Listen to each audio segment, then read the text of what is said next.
Estamos hoje na terceira ministração desta série Igreja Viva, Fé Saudável. Mas hoje vamos ter uma conversa sobre liderança, a partir do Evangelho. Não é o Evangelho que se encaixa ao meu jeito de liderar. Líderes só podem liderar no reino de Deus, moldados pelo Evangelho. Por isso o Evangelho, ele serve como um espelho para a liderança, e é sobre isso que nós vamos falar. O Evangelho como o espelho da liderança. 1 Timóteo capítulo 3, diz assim: fiel é a palavra. Se alguém aspira ao episcopado, excelente obra almeja.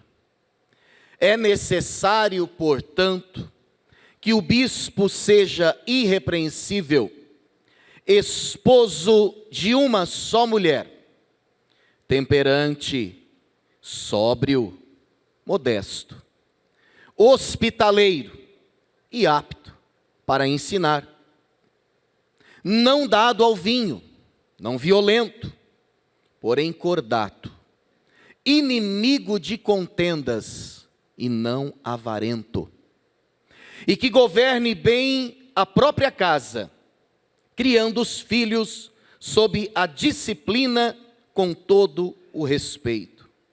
Pois, se alguém não sabe governar a própria casa, como cuidará da igreja de Deus? Não seja neófito ou novo na fé, para não suceder que se ensoberbeça e incorra na condenação do diabo. Pelo contrário, é necessário que ele tenha bom testemunho dos de fora, a fim de não cair no opróbrio e no laço do diabo. Semelhantemente, quanto a diáconos, é necessário que sejam respeitáveis, de uma só palavra, não inclinados a muito vinho, não cobiçosos de sórdida ganância, conservando o mistério da fé com a consciência limpa. Também sejam estes primeiramente experimentados e, se mostrarem irrepreensíveis, exerçam o diaconato. Da mesma sorte, quanto a mulheres, é necessário que sejam elas respeitáveis, não maldizentes, temperantes e fiéis em tudo. O diácono seja marido de uma só mulher e governe bem seus filhos e a própria casa, pois os que desempenharem bem o diaconato alcançam para si mesmos justa preeminência e muita intrepidez na fé em Cristo Jesus. Que o Espírito Santo continue iluminando a nossa mente, preparando o nosso coração para receber a sua palavra em nome de Jesus. O crente sempre deveria olhar para o púlpito com uma expectativa única de receber a palavra de Deus. Nós aqui no culto congregacional, quando diante da palavra, não podemos duvidar que é Deus quem fala conosco. Eu não posso esperar alguém subir para entender se será melhor ou pior, mais rápida ou mais lenta a pregação. Eu não posso esperar começar para ver onde essa pregação vai parar, para então refletir, será que Deus tem algo para falar comigo? Uma vez a palavra estando aberta na congregação, Deus fala com o seu povo.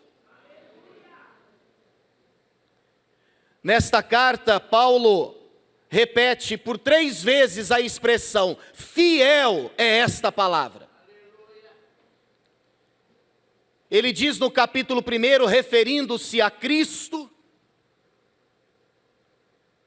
a encarnação de Cristo, a centralidade de Cristo. Ele usa também essas palavras no capítulo 4, falando sobre o mistério da piedade, dizendo que esta é totalmente proveitosa, fiel a esta palavra. E ele usa no capítulo 3 o nosso texto. Ele começa dizendo, fiel é a palavra, e na sequência ele vai falar sobre o quê? Sobre liderança. Vivemos uma efervescência desse tema, liderança. Corporações e empresas gastam bilhões por ano, investindo em métodos, programas, treinamentos, para que homens e mulheres se tornem líderes, excelentes, eficazes naquilo que fazem, com alta performance e alto rendimento. Mas o que a maioria desses programas não consegue fazer é justamente produzir transformação real. Tratamento de caráter. Passa-se muita estratégia. Refina-se o repertório para que fique mais afiado, para que a pessoa venda mais, por exemplo. Mas esses programas, em sua quase totalidade, não conseguem fazer aquilo que só o Espírito pode fazer pela pregação do Evangelho, pelo ensino da palavra, que é a transformação do caráter. Aprende-se, portanto, a liderar equipes, a se comunicar melhor, a tomar decisões, mas não necessariamente a viver uma vida plena. O que ocorre é que esse princípio ou essa tônica de liderança tem entrado pelas portas da igreja, tem encontrado acesso no corpo de Cristo. E aí nós começamos a valorizar mais estratégias ao invés de oração. Desempenho do que piedade, resultado do que caráter. Formamos líderes eficientes, mas espiritualmente frágeis. E esse é um grande problema para a igreja odierna, para a igreja deste tempo. Diante desse contexto, somos apresentados a este capítulo. Aqui Paulo faz, na verdade, um tratado sobre liderança. Um estudo que não começa descrevendo habilidades, dons, competências. Na verdade, ele começa falando sobre o caráter.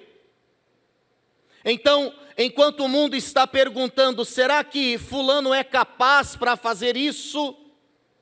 Deus pergunta, há integridade nesse homem?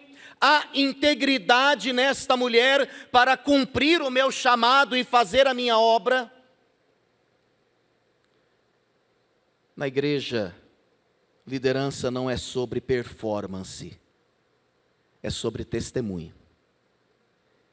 E é aí que pega a vida da gente. É esse ponto. Porque nós podemos arrotar espiritualidade, nós podemos pregar. Tem várias pessoas pregando que sequer entrarão no céu. Então, de fato, aquilo que a gente diz não diz muita coisa se a gente não vive.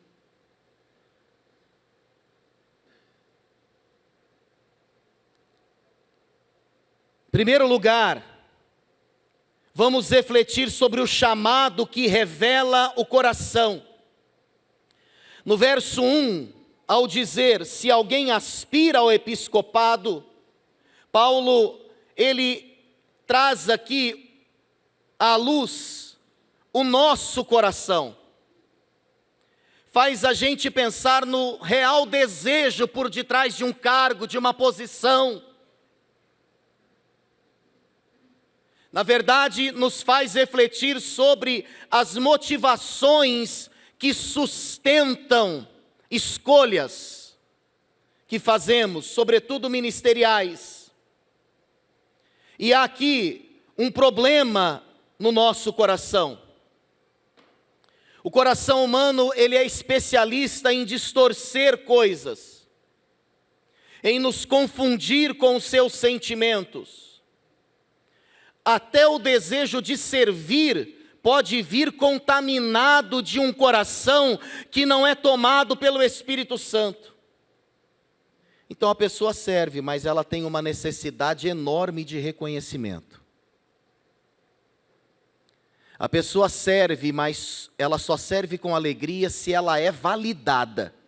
Porque a busca é frenética por validação quando não se tem a certeza da aceitação. Todo mundo que quer validação pelo grito, pelo jeito que se veste, pela vulgaridade, pela sensualidade, ou pelo orgulho, ou pelo crachá, pelo título, qualquer pessoa que quer validação é porque na verdade não tem a aceitação carimbada no seu coração. Aceitação da filiação, a certeza da identidade em Cristo, de que foi aceita em Cristo. O nosso coração é enganoso, ele tem sede de controle. Há aqueles que servem se só eles estiverem servindo. Eles não conseguem servir com mais alguém. Talvez haja pessoas na vida da igreja que abandonaram o ministério porque não conseguiram servir com alguém. Não conseguiram dividir o espaço, não conseguiram reconhecer o talento do outro, não conseguiram lidar com opiniões diferentes. O caminho mais fácil foi qual? Estou tirando meu time de campo. Porque com fulano não dá para servir. Não, com essa fulana aí, pastor, você me desculpe, não sirvo mais. Há aqueles que servem centralizando, e quando o ministério não se desenrola do seu jeito, eles logo puxam o tapete. Porque aquele que não tem a convicção de que é aceito, ele concorre com o outro, ele não coopera com o outro. Ele suga a força, ele não promove o outro. Porque na sua medíocre concepção, quanto mais o outro crescer, mais ele vai diminuir.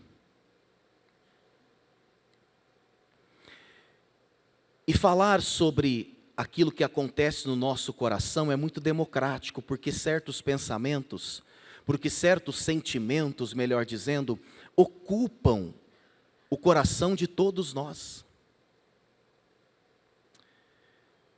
Eu louvo a Deus pelos perrengues do ministério, mas eu louvo a Deus porque o Senhor nos concedeu uma graça, a mim, a minha família, de poder liderar sempre com leveza. Eu agradeço a Deus todos os dias, porque eu nunca, em toda a minha vida, até aqui, eu tive um líder sobre mim que tentou puxar o meu tapete. Deus sempre colocou pessoas que me incentivaram, que me tornaram melhores, que não foram gaiolas, foram asas, mas que me deram raízes. É assim que precisamos olhar para o nosso coração, com essa humildade e sinceridade, e dizer: Deus, será que de alguma forma a minha postura está tolindo a criatividade de alguém. O problema não é querer servir, o problema é querer aparecer enquanto serve. Uma frase muito citada nesse púlpito, pastor Emerson repete nessa pregação, de João Calvino: o coração do homem é uma fábrica de ídolos. Você pode, eu posso ter várias estátuas levantadas dentro do coração. O dinheiro, a fama, o poder, a vaidade, o título, o cargo, o ministério, uma pessoa, um nome, além do nome de Jesus. São ídolos que nesta manhã precisam cair por terra, no coração de quem almeja servir a Deus de verdade e liderar segundo Cristo. Antes de Deus usar homens e mulheres no púlpito, Ele quer tratar corações no secreto. Por isso, se você quer fluir em Deus, invista tempo em oração, invista tempo no seu secreto, invista tempo atrás da cortina, invista tempo no seu quarto, de joelhos, busque ao Senhor, clame por tratamento, porque quanto mais alinhada você estiver com o propósito de Deus, mais abrangente será o seu ministério, que não significa que será mais evidente. Evidência não define abrangência no ministério. Barnabé foi crucial para o ministério de Paulo. Aliás, Paulo só foi quem foi por conta de Barnabé. E quando você pega a história de Paulo e a história de Barnabé, você tem muitos capítulos a mais da história de Paulo. Mas se nós formos parar para pensar em nível de influência, Barnabé realizou um ministério grandioso. Sabe por quê? Porque ele foi um servo. Ele entendeu que não era com ele, não era com Paulo, era com Cristo. O Senhor quer que eu vá até aqui? A partir daqui o Senhor quer que eu promova alguém? Que eu seja instrumento, que eu seja ponte? Então é isso que eu vou fazer. O Evangelho nos chama não apenas a promoções, mas ele nos chama a promovermos pessoas.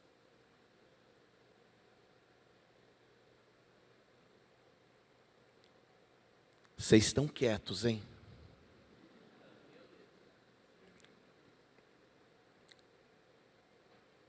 Segundo Paulo, quando nós permitimos que o nosso coração se ensoberbeça, é porque, na verdade, nós ainda estamos num estágio infantil da fé. Ele diz que responsabilidades não podem ser entregues às mãos de neófitos, de novos na fé, porque isso poderá gerar vaidade nos seus corações. O duro é quando isso acontece com crente velho de igreja também. É mais fácil aceitar algumas coisas de neófitos do que de velhos na fé. Mas o nosso coração, ele não amadurece na mesma proporção da nossa idade. É por isso que a gente tem que cuidar do coração. É por isso que precisamos submetê-lo à ação do Espírito, para que ele não nos leve ao orgulho, à vaidade, a essa necessidade de provar um valor que a graça já derrubou na cruz de Cristo. Ali está todo o valor, Ele tem toda a primazia. Segundo lugar, vamos falar sobre o caráter que sustenta a vida. Esse é o centro deste texto. Paulo tira o foco das habilidades para falar do caráter. Ele cita algumas características aqui: irrepreensível, equilibrado, fiel, controlado. Meu Deus. Vou repetir só essas: irrepreensível, equilibrado, fiel, controlado. Isso aqui não tem a ver com um grupo de características que você vai apresentar diante do seu patrão, diante da pessoa que paga o seu salário, ou nos relacionamentos sociais superficiais. Não, você tem que começar, eu tenho que começar vivendo isso aqui em casa. Paulo, ele traz a conversa para o ambiente da família. Pastor Jefferson disse aqui há pouco, como Cristo iria exercer a paternidade sobre as minhas filhas. O que faria Jesus em nossos passos? A começar dentro da nossa casa. Jesus omitiria quanto ganha? Jesus não abriria o acesso ao celular? Jesus disputaria por espaço, por simplesmente ter um salário maior? Jesus agiria com truculência, com desrespeito, com brutalidade, simplesmente por ser fisicamente mais forte? Jesus diminuiria alguém para poder crescer diante desse alguém? Jesus traria uma linguagem irônica, violenta, vexatória, colocaria alguém numa situação de vergonha, simplesmente para brincar com a cara desse alguém? Jesus faria isso? Omitiria a intimidade por pirraça? Buscaria instrumentos de compensação numa tentativa de driblar a sua própria consciência? Grandes líderes são forjados dentro de suas casas. É ali que acontece a parte mais importante da nossa liderança. Joe Owen, um pastor puritano, disse certa feita: o que um homem é em secreto diante de Deus, isso ele é, e nada mais. Portanto, para nos fazermos conhecidos, não basta dizermos quem somos. As pessoas precisam perguntar para cônjuge e filhos nossos quem verdadeiramente nós somos. Aquilo que somos no secreto é isso, exatamente isso, e só isso que somos. As verdades ali vividas. Conta-se uma história da China antiga, séculos antes de Cristo, de um príncipe que estava ascendendo e assumindo o governo do império. E ele, para fazer isso, tinha que ser casado. Então, foram convocadas as moças interessadas para esse cargo de esposa do imperador. E dentre uma delas estava a filha de uma senhora que trabalhava no palácio. E essa moça sequer foi encorajada pela mãe. A mãe disse: filha, o que você vai fazer lá? Tem moças que foram muito mais bem tratadas, têm a pele muito mais linda que a sua. Moças já conhecidas, sobrenomes conhecidos no império, você não vai ter chance.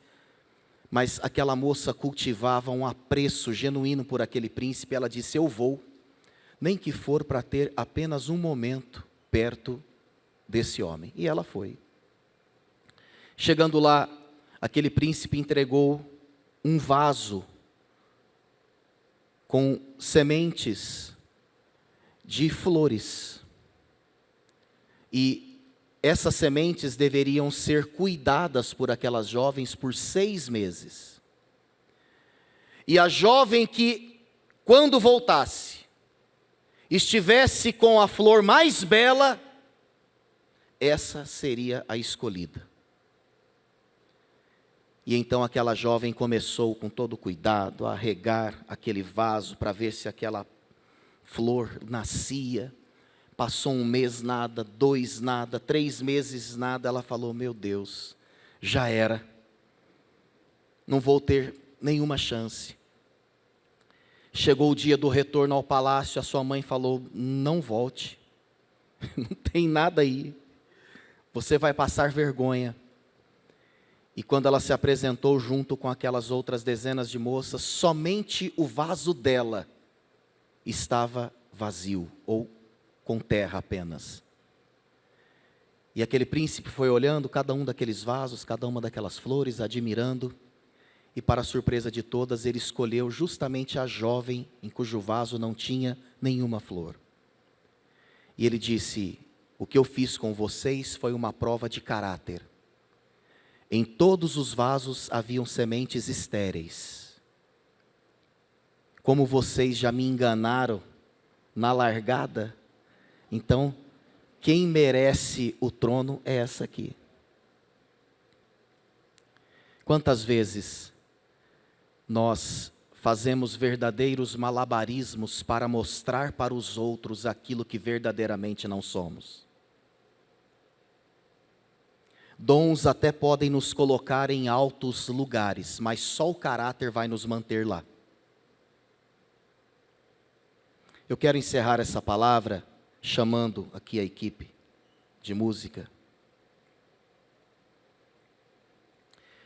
É importante que entendamos que Cristo não veio produzir pessoas que têm aparência cristã. É o crente sabor cristão. Ele veio produzir nova vida. Uma vida de um caráter transformado a cada dia e que abençoa em primeiro lugar a família. Essa nova vida, ela carimba, ela dá o tom, ela se revela na família, nas nossas decisões ocultas, na constância das nossas atitudes, na integridade da nossa postura. A casa revela aquilo que o púlpito não consegue esconder. Para terminar, vamos falar sobre o serviço que reflete Cristo. Paulo, ele chama a nossa atenção para a figura do diácono. Ele não coloca a pessoa do diácono ou o ofício diaconal apenas como um detalhe organizacional. Ele, na verdade, faz um tratado teológico sobre a liderança a partir do exemplo dos diáconos. Depois de falar do coração, do caráter, ele vai dizer que tudo isso, um coração tratado, um caráter ilibado, com certeza promoverá serviços de qualidade no reino de Deus. Você já sabe, já dissemos aqui que a palavra diácono significa aquele que serve, aquele que distribui de uma forma igualitária, suprindo as necessidades das pessoas. Vimos há poucos dias também o exemplo de Estevão. Estevão, um diácono, que serviu na coxia, no bastidor, na distribuição das cestas, dos alimentos, antes mesmo de ter a oportunidade de pregar. É muito difícil quando alguém fala e não tem reconhecimento da comunidade.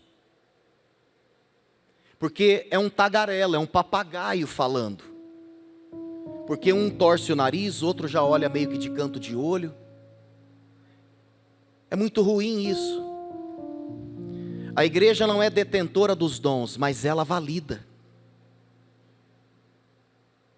É o chão da fábrica que valida aqueles que, pela graça de Deus, estão exercendo liderança. Estevão, ele servia em todo tempo, testemunhava em todo tempo, e em alguns momentos, em poucos, talvez num único, ele pregou. E olha que interessante, Estevão não fazia esperando respostas. Ele tinha o coração tratado para perdoar. E quando você lê Atos capítulo 7, lá na altura do verso 50, você descobre que a resposta dos ouvintes foi péssima. Aqueles homens estavam com os seus corações e mentes obscurecidos. Não consideraram aquilo que Estevão falou. E o apedrejaram por aquilo que ele fez. Mas ele tinha certeza de quem era em Cristo. Era alguém que de fato servia. A sua vida era o reflexo, era a extensão, eram os ecos da vida de Cristo. Cristo se apresenta como o maior exemplo daquele que serve, daquele que se coloca de joelhos, uma toalha nos ombros, bacia nas mãos, e começa a lavar os pés dos seus discípulos, daquele que estabelece referências de trabalho e diz: olha, assim como eu fiz, vocês também devem fazer. O exemplo foi dado. Jesus, ele não passou aqui apenas uma sugestão, ele estabeleceu um padrão. Olhe um pouquinho para aquilo que você faz hoje, ministerialmente e profissionalmente. Olhe um pouquinho para aquilo que você faz hoje como esposa, como mãe, como pai, como marido. Vamos olhar um pouquinho para aquilo que temos feito hoje. O nosso fazer, ele vai 1 milímetro além daquilo que é obrigatório que façamos? Ou você acha que você foi chamado para isso, só para isso, e você não vai fazer nada além disso?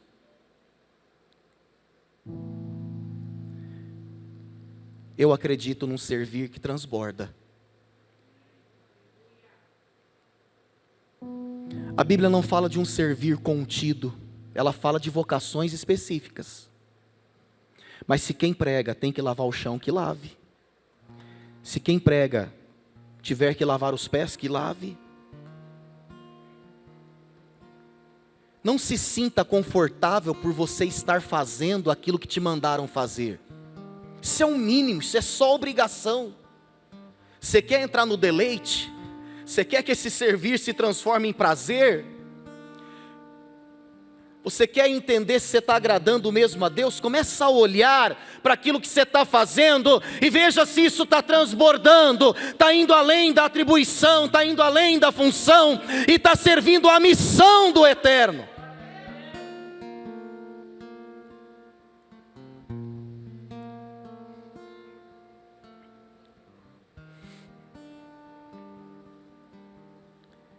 Nós teremos um momento de oração e somos chamados a essa reflexão hoje aqui. Poder servir não é algo abstrato. É o marido que serve a esposa, é a esposa que serve o marido, é o líder que se importa com pessoas antes de se importar com resultados. É o cristão que, diante da necessidade, ele não desvia o olhar. Ele não diz, outro vai fazer, alguém vai fazer. Ele diz, eu posso fazer? Então vou fazer.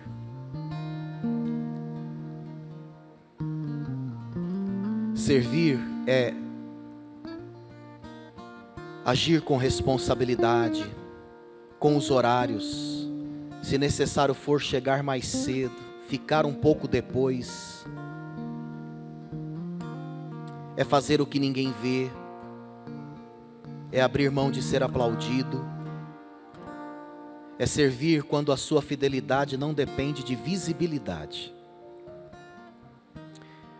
Simplesmente porque serviço, nesse contexto, deixa de ser peso e passa a ser uma resposta. Liderança, irmãos e irmãs, não é sobre posição, é sobre carregar uma toalha. Não é sobre ser visto, é sobre refletir Cristo. Fique em pé para nós termos esse tempo de oração. Hoje Deus quer revitalizar o chamado, a vocação e o servir.